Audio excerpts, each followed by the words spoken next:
Bonjour à tous et bienvenue à votre édition L'Info. L'armée gabonaise a rouvert hier samedi les frontières extérieures du pays dont elle avait ordonné la fermeture le 30 août dès les premières heures du coup d'État.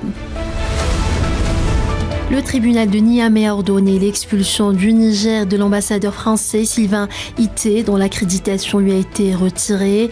Ité n'étant plus diplomate et n'ayant pas de titre de séjour permanent au Niger, il doit quitter immédiatement le territoire nigérien, indique la décision du tribunal. Le président sahraoui a reçu une délégation des États-Unis d'Amérique conduite par Joshua Harris, secrétaire d'État adjoint pour l'Afrique du Nord, avec lequel il a échangé sur les moyens de soutenir les efforts de l'envoyé personnel du secrétaire général des Nations Unies pour le Sahara occidental, Stéphane de Mistura, en faveur de la relance du processus de paix bloqué en raison de l'obstruction et de l'obstination de l'occupant marocain.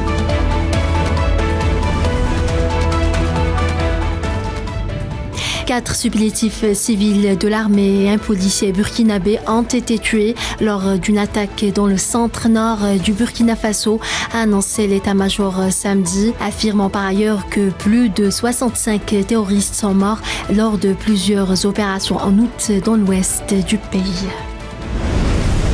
Le président nigérian Bola Ahmed Tinubu a appelé les Nations Unies à soutenir plus concrètement le Nigeria dans la lutte contre le terrorisme, selon un communiqué de presse publié par la présidence. Le ministre chinois des Affaires étrangères Wang Yi a appelé samedi à l'unité et à la coopération globale de la communauté internationale pour rechercher un développement mutuel. 3 personnes ont été tuées et 16 autres blessées samedi en Irak lors de manifestations rivales à Kirkouk, ville du nord du pays, où les autorités ont instauré un couvre-feu. Le Congrès national africain va obtenir une majorité nette sans avoir besoin d'alliance ou d'une quelconque coalition lors des élections prévues en 2024, a estimé samedi le président du parti et chef de l'État sud-africain Cyril Ramaphosa.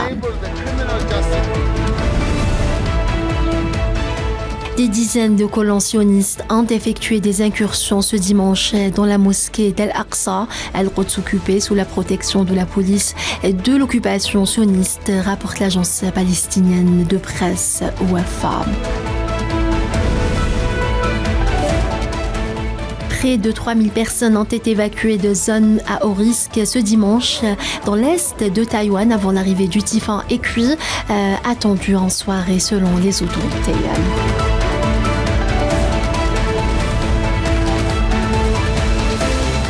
Le gouvernement britannique a annoncé ce dimanche la création d'une commission chargée de dévoiler en 2026, année qui aurait marqué le centenaire de la reine Elisabeth II, un projet de mémorial permanent en hommage à la souveraine morte l'an dernier à 96 ans après 70 ans de règne.